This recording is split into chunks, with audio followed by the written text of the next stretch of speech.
I love sleeping in. Can't even say it with a straight face. It's already over. It's a children's book.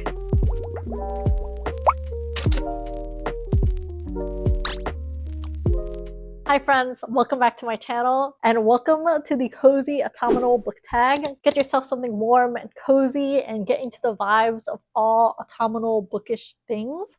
For me, this is actually not warm. This is actually an iced green tea because I really only drink cold things. So without any further ado, let's head right into what this tag is all about. Thank you so much to Chelsea at Libraries and Lattes for tagging me in this bookish tag. I'm really excited to do this, even though I am a little bit late on the fall trend. For me, honestly, in the Bay Area, it's finally cooling down. I'm starting to wear sweaters again, but of course, the minute that I do this video, it's getting a little bit hot. So I am once again back in a tank top, but that's not going to stop me from doing this tag and having fun with it. So I prepped the answers for all of these and I realized how late I am on this tag, but I'm still gonna do it. And of course, a shout out to the Book Bell for creating this tag. As always, all of their links, channels, etc. will be in the description. And now let's start with the first question of this tag. The first question is, what book always reminds you of autumn/fall? For me, on top of my head, even when I was watching Chelsea's video, I knew exactly that it is the Harry Potter series. I don't know why, honestly, initially, and I think I mentioned this very briefly in some of my other videos and to other people, but I've always felt that Harry Potter signifies fall, and I don't really know why. So I really have to agree with you on this one, Chelsea. I think Chelsea also mentioned that Harry Potter is a book that comes to her mind when we think of fall and the season autumn, and it wasn't until I talked to my husband that I realized that it was probably because Harry Potter is kind of like a book detailing kids going back to school. There's that back to school vibe, which is kind of similar to the same vibe you get when autumn hits and autumn falls around. And then there's also the vibe of the color of the books themselves. They are very orange. They really give off fall-esque vibes. And I think in the films also, they use a very warm tint and it just gives me the warm, cozy feeling that reminds me of fall. And on top of this, I also think most of the Harry Potter films come out in fall, and that's probably why my brain cell connection just connects Harry Potter with fall so much, and then it just became a tradition for me to think of fall as being Harry Potter like themed. Even so much so when I was decoratively back planning and planning in general, I would use Harry Potter themed stickers for fall because Harry Potter and fall is just one-to-one for me. Question number 2 is, what is my favorite autumnal cover? Now, I don't really pick books based on seasons, and I don't really keep much of a catalog in my mind, but the one that really stood out to me is You Again. Everything about that cover screams fall to me so much, between the outfit that they're wearing, the color scheme, the falling leaves, the orange leaves. Everything about that book really throws off and tells me to read it in the fall. And then on a similar vein, we have Two Wrongs Make a Right, which again, we have that cozy sweater feeling. We have the orange background with the falling leaves. At least that's what I'm thinking of. It would be really funny if that's actually not what it looks like, but I'll have the covers of the books themselves on the screen somewhere so you guys can decide for yourself if they really feel like fall vibes. And last but not least, A Dawn of Onyx. I don't know why the grungy dark color themes really also remind me of fall. I don't just think of bright orange, burnt reds, dark green, and yellow for fall. I also think about these color schemes of a much darker muted tones. Those also really remind me of fall as well. So to me, A Dawn of Onyx also screams like a non-traditional fall cover book. So question number 3 is, what is my favorite autumnal drink to read with? Now, I don't really drink anything aside from icy cold drinks, as I mentioned earlier. I think a really big reason for this is because the Bay Area doesn't get super cold and we're never near freezing temperature. So I don't really feel the need to drink hot drinks ever. But thinking back, like right now, as I'm living alone, or well, not alone, with my husband and no longer with my parents, and no one dictates me and tells me that I can't drink cold drinks on a cold day. But a drink that's very familiar to me and it's on top of my head is actually not really a drink at all, but I used to drink it like it's a cup of tea, and it is just broth, like bone broth. My parents would make bone broth and on a cold day, they would just have us drink hot, warming cup of bone broth, like a beef broth or chicken broth. And that would just be like a drink that is common when it gets colder. It's definitely very interesting, but they said that it's because it's more nutritious and it'll keep us hydrated along with keeping us warm. And you know what? I think they're onto something. I think that does sound very hearty, very delicious for drinks. For me, I don't really like super sweet things, so most drinks that I drink are least amount of sugar or almost zero sugar, between like coffee, tea, boba drinks, all that good stuff. So because of that, I think that's why they gave me beef broth and bone broth to drink. And you know, I kind of vibe with it. I wish I was like a good cook where I could make my own like beef broth and bone broth to just drink, because there's just something special about it. It's the spices that they use and not too much salt. Like, yes, I could get low sodium or no sodium beef broth or just broth base anywhere, but something about making it from home and having like the specific vegetables and ingredients to add a little bit of sweetness to it without it being too overpowering makes for a very like hearty drink that's warm and keeps me cozy in the autumn days. And it's something that this tag reminded me of. I honestly don't think I would have thought about it until this tag. So I think this tag is really awesome. That's definitely something I can see myself drinking while reading a book. So maybe I'll dust off my cooking skill and try to make some of my own home broth to drink, to both be nutritious, get some calories, get some collagen in, and also stay warm in the coming cold days. But for now, all I'm drinking is iced tea with any of the books that I'm reading. The fourth question is, do you prefer to read late in the night or early in the morning? Hands down, 100%, you will never catch me reading in the morning, because I want to the very last second I can get to wake up in the morning. I am 100% a night owl. Even back when I was working, I would literally set my alarm till the very last minute that I have to get up, brush my teeth, get going, get looking good, and step out the door. I do not waste a single minute. Everything is timed down to the very last minute, and the alarm clock rings at like 23 minutes. That's just so you know how precise I am with how much sleep I can get. I don't have my alarm at 20 minutes, I have it at 23 minutes, because I want that 3 extra minutes to sleep. And when anyone wakes me up even a minute earlier than my alarm rings, I get so unreasonably upset. I love sleeping in, and I'm a huge night owl. I edit most of my videos past 8 p.m. I read most of my books, like if I'm physically reading, they are definitely in bed and when I'm about to go to sleep. So that's about 11 p.m. or 12 a.m. or even 1 a.m. considering the sleeping schedule I'm on in the recent weeks. And then honestly, I haven't been waking up really early anymore since I'm unemployed. So I think I don't wake up until like 1 or 2 p.m. my time. So the morning is already gone. It's already over. So there's your answer. 100% always at night, never in the morning. You cannot catch me slipping. You will not catch me waking up any earlier than I need to. Question number 5 is Halloween. I can't even say it with a straight face. Question number 5 is Halloween is coming. What is your favorite spooky read? Is it coming or did it already came? So obviously there's 2 parts to this. The first part is Halloween has already passed, and the second part is that I don't really read spooky reads. 100% for sure, none of the books that I have read this year I would consider spooky. Suspenseful maybe, thriller maybe, mystery maybe, but nothing that I would say is spooky, and that is for a very good reason. It is because I am a scaredy cat. I am so easily scared. Actually, Brooklyn at Brooklyn's Library actually did a whole video on movies all about Halloween and all of that good stuff, and I was like commenting on her channel, and I was like, I have never watched any of these because I'm a scaredy cat. I just, anything with scary and spooky to it, I generally don't gravitate towards because I'm a big scaredy cat. So this one was really hard for me to think of, and I don't think I can say I have a favorite spooky read, but the book that jumped to the forefront of my mind immediately when we talk about spooky read is Bunnicula, which is Bunny and Dracula combined. And this is because this is supposed to be like a spooky read for children, and I told you, I'm a wimp. I get so scared easily, and I remember reading this as a kid, and I still remember about it. I still get creeped out thinking about a Dracula bunny.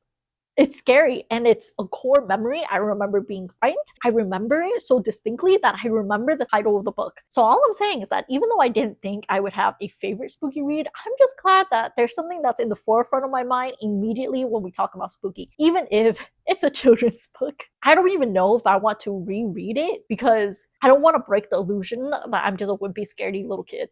So I'm just gonna assume it was super scary and you guys cannot tell me otherwise. Question number 6 is, what is the ultimate comfort read for me? Now, when I think of comfort, I think of characters that I grew up enjoying and characters that I love and I want to see them again and again. I don't reread much, so my comfort read has to be fan fiction. Yes, absolutely fan fiction. When I'm in a lull or I'm just on a little bit of a novel reading break, I sometimes go back to fan fiction and read different scenarios of characters that I have grown to love and seeing a different variation of them being played out. And it's just something comforting about knowing the characters that you really enjoy and characters that you already have fleshed out characteristics for being set in different settings, being set in different timelines and different situations and scenarios. I think that is the ultimate comfort read, like tried and true characters you already love in a different scenario. So just get more fluff of them. I think that's really comforting to read. But if you're talking about just regular novels, traditional novels and fiction to pick up, I would always go back to romance books. I love a good fluffy romance book, nothing too intense. And I think that's a really good base level for if I'm not feeling like adventurous, I don't want to go out of my comfort zone, or I'm in a reading slump, I would definitely gear towards very romance heavy books that romance is the driving factor for it and there's a lot of fluff into it. I don't want the drama part of it. I want all the fluffy cuteness of a romance book. And that's what I would go for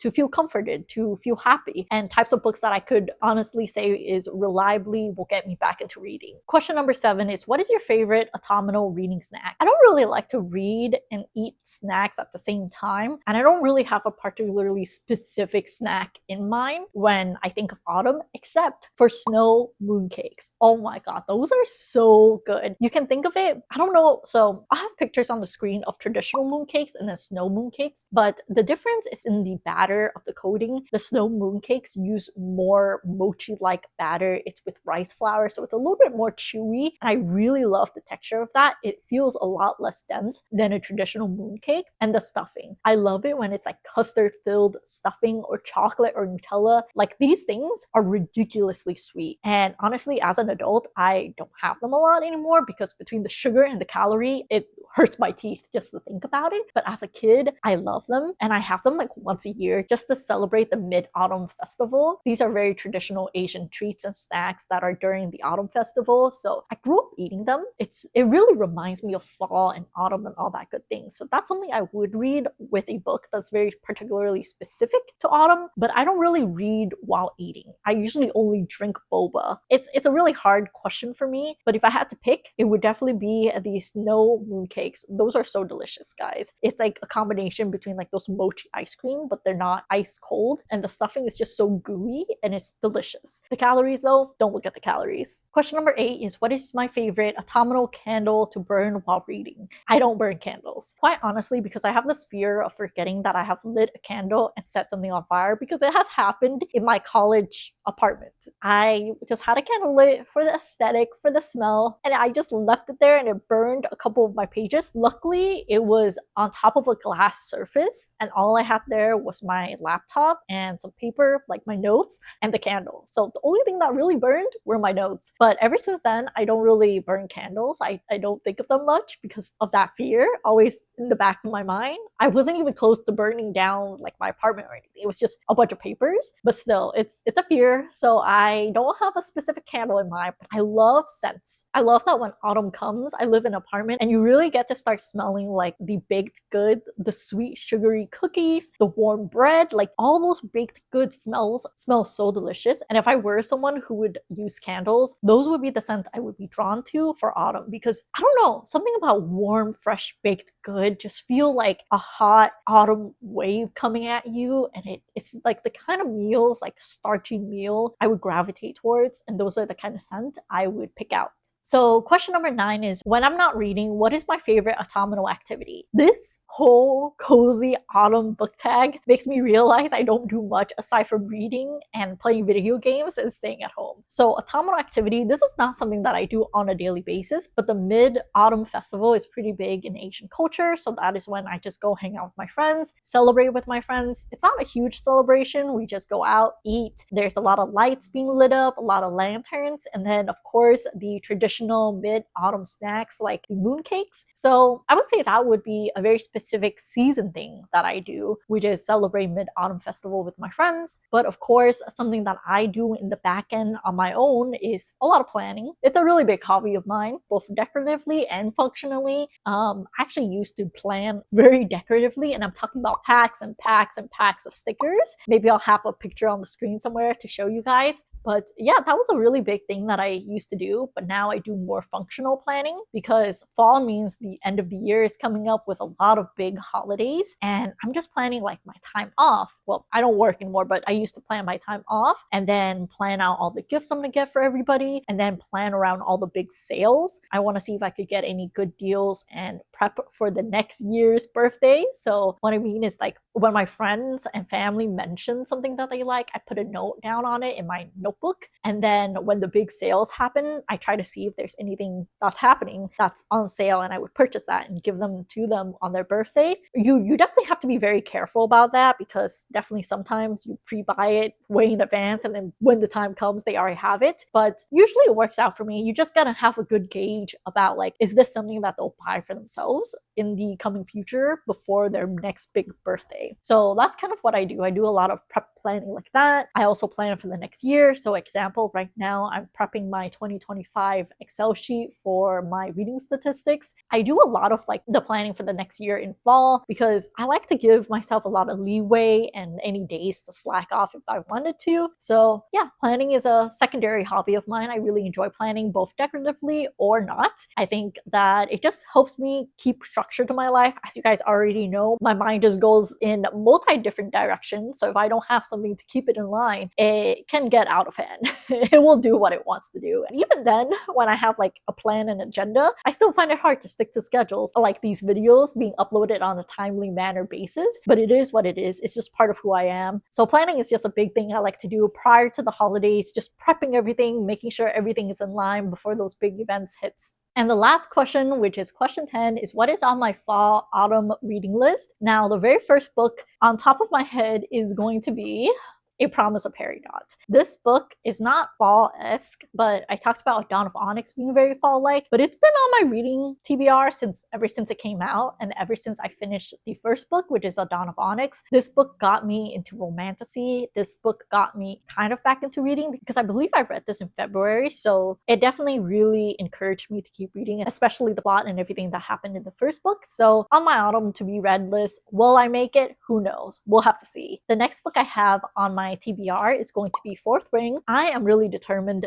to read Fourth Wing by the end of fall, which is in December, so I still have a bit amount of time. I know I've been saying that I'm putting it off, but now that I'm kind of slowly finishing up all my books that I'm currently listening to, I think I'm going to pick up Fourth Wing as an audiobook and also as an ebook at the same time so I could really get cracking on it. I just want to know because Bonnie really liked it. It was one of her unexpected 5-star read, but also Chris made this video about reading 1-star reviews, and apparently the male character in Fourth Wing is a guy that wears skinny jeans or like gives off the vibe of someone who wears skinny jeans.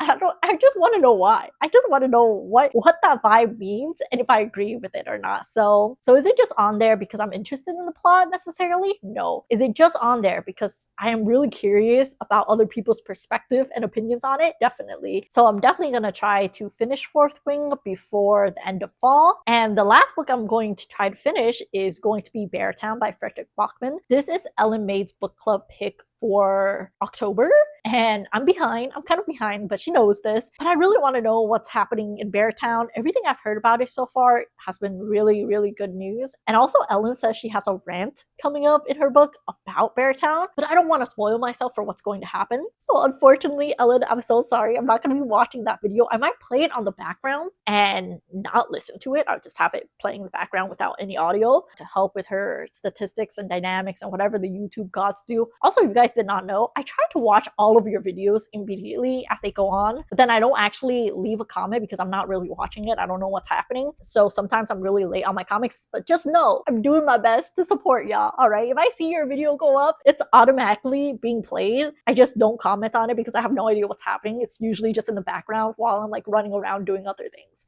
So Ellen, I am definitely going to be doing that with your Beartown video because I don't want to spoil myself. Everything I've heard about this book has been amazing and I want to experience it for myself. I know usually I don't care for spoilers, but if it's so close to when I'm actually actively reading the book, I think it's better if I just go in blind because I won't have like the downtime of forgetting what you said about it. So I'm not going to do that. I'm going to see firsthand and see how I feel about this. Apparently it's about hockey. I didn't even realize it.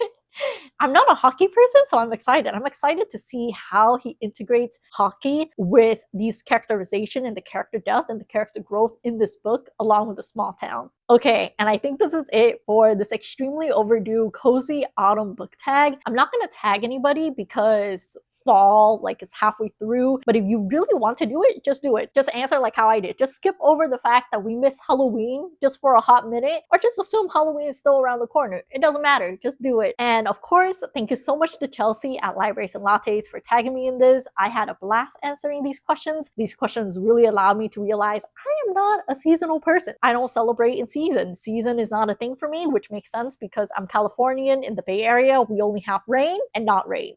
Even rain-wise, we don't even get that much rain. So it kind of makes sense why not a very seasonal person. But regardless, I still had a lot of fun answering these questions. And of course, if you liked all my answers, all that good stuff, please make sure to comment, like, and subscribe. And I will see you guys in another video. Bye!